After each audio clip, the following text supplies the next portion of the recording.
வெள்ளத்தால் பாதிக்கப்பட்ட 4 மாவட்ட மக்களை சென்று நேரில் ஆய்வு செய்யாமல் தற்பொழுது கூட்டணி கட்சி என்ற பெயரில் தற்பொழுது தமிழக முதலமைச்சர் டெல்லியில் தஞ்சமடைந்திருப்பதாக அண்ணாமலை கூறியிருப்பது தற்பொழுது அவர் மீது தமிழக முதலமைச்சர் மு.க.ஸ்டாலின் அவர்கள் குற்றச்சாட்டு ஒன்றை வைத்திருக்கிறார்.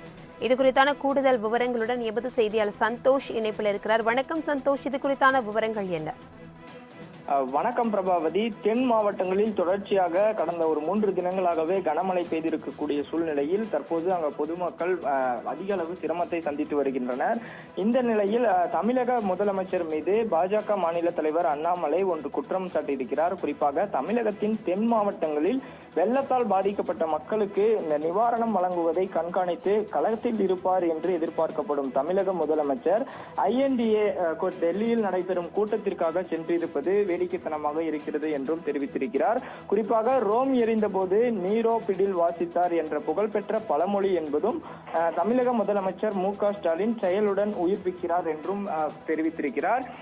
முதலமைச்சர் தற்போது டெல்லியில் இருக்கும் போது அவரது பிரதமருடன் ஒரு சந்திப்பை பெறவும் முடிவு செய்திருக்கின்றனர்.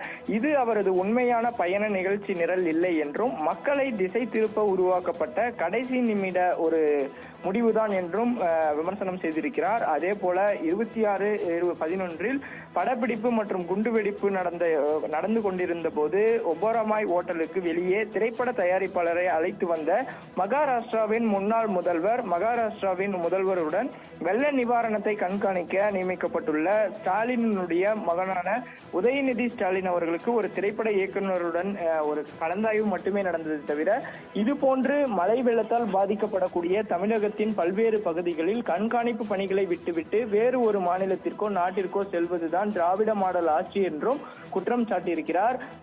இன்று இரவை பிரதமரை சந்திக்கக்கூடிய முதலமைச்சர் கடைசி நிமிடத்தில் ஏற்பாடு செய்யப்பட்டதாகவும் நாடகமாட ஆடி இந்த திசை திருப்ப முயற்சிக்கிறார் என்றும் விமர்சனம் செய்திருக்கிறார். குறிப்பாக மாநில அரசின் நிவாரணம் என்பது தென் தமிழக மக்களுக்கு ஒரு தொலைதூர கனவாகவே தெரிகிறது என்றும் தெரிவித்திருக்கிறார். முதலமைச்சர் தற்போது டெல்லியில் இருந்து தற்போது செய்தியாளர் சந்திப்பு என்பதும் நடைபெற இருப்பதாக அண்மை தகவல் கிடைத்திருக்கிறது. இதற்கிடையில் அண்ணாமலை தென் மாவட்டங்களுக்கு முதலமைச்சர் செல்லாமல் டெல்லியில் INDA கூட்டணிக்கு சென்றிருப்பது ஒரு தவறான செயல் என்றும் அதற்கான குற்றம் என்பதனை தெரிவித்துள்ளதும் குறிப்பிடத்தக்கது. தகவல்களுக்கு நன்றி சந்தோஷ்.